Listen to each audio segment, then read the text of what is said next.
Lunes 31 de octubre. La fe y la ley. Romanos capítulo 3, verso 31. Pablo afirmó la supremacía de la fe en la relación de una persona con Dios. Confirmó que ni la circuncisión ni cualquier obra de la ley son un requisito previo para la salvación, porque el hombre no es justificado por las obras de la ley. Gálatas capítulo 2, verso 16. Además, la señal definitoria del creyente es la fe, y no las obras de la ley. Gálatas capítulo 3, verso 7. Esta negación repetida de las obras de la ley plantea la pregunta: ¿entonces la ley no tiene ningún valor? ¿Eliminó Dios la ley? Por cuanto la salvación es por fe, y no por obras de la ley, ¿quiere decir Pablo que la ley es abolida por la fe? ¿Qué nos enseñan los siguientes textos? Romanos capítulo 3, verso 31. Luego por la fe invalidamos la ley, en ninguna manera, sino que confirmamos la ley.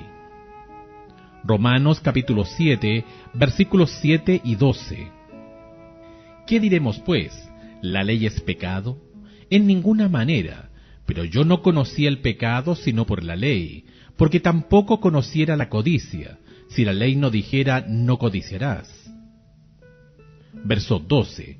De manera que la ley a la verdad es santa, y el mandamiento santo, justo y bueno.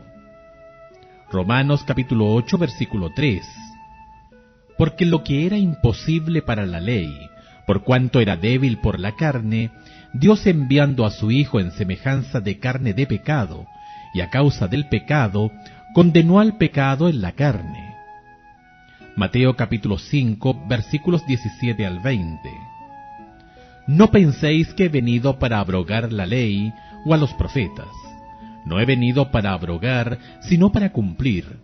Porque de cierto os digo que hasta que pasen el cielo y la tierra, ni una jota ni una tilde pasará de la ley, hasta que todo se haya cumplido.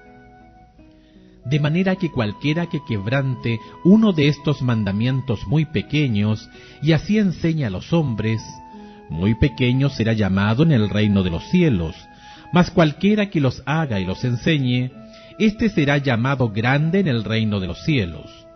Porque os digo que si vuestra justicia no fuere mayor que la de los escribas y fariseos, no entraréis en el reino de los cielos. El argumento de Pablo en Romanos capítulo 3 es paralelo con su análisis de la fe y la ley en Gálatas. Por si sus comentarios condujeran a algunos a creer que él está exaltando la fe a expensas de la ley, Pablo hace la pregunta retórica: ¿luego por la fe invalidamos la ley? La palabra invalidamos, en Romanos capítulo 3, verso 31, es katargeo. Pablo la usa con frecuencia y es traducida como anular. Romanos capítulo 3, verso 3, abolir. Efesios capítulo 2, verso 15, perder su poder. Romanos capítulo 6, verso 6, o aún destruir. Primera de Corintios capítulo 6, verso 13.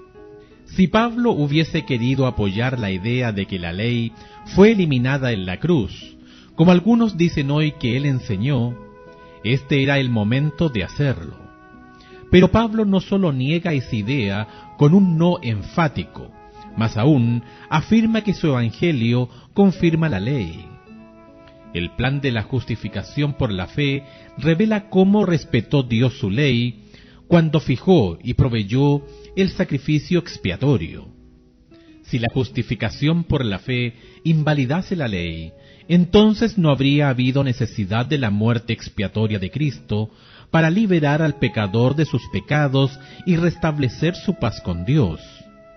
Además, la fe genuina implica en sí misma una disposición sin reservas a cumplir con la voluntad de Dios mediante una vida de obediencia a su ley. La fe verdadera, basada en amor pleno por el Salvador, solo puede inducir a la obediencia. Comentario Bíblico Adventista, tomo 6, página 506. Si Pablo dijera que la fe anula la necesidad de guardar la ley, entonces, por ejemplo, cometer adulterio, robar o aún matar ya no serían pecado? Piensa en cuánto dolor y sufrimiento puedes ahorrarte si obedeces la ley de Dios. ¿Qué sufrimientos has padecido como resultado de desobedecer la ley de Dios?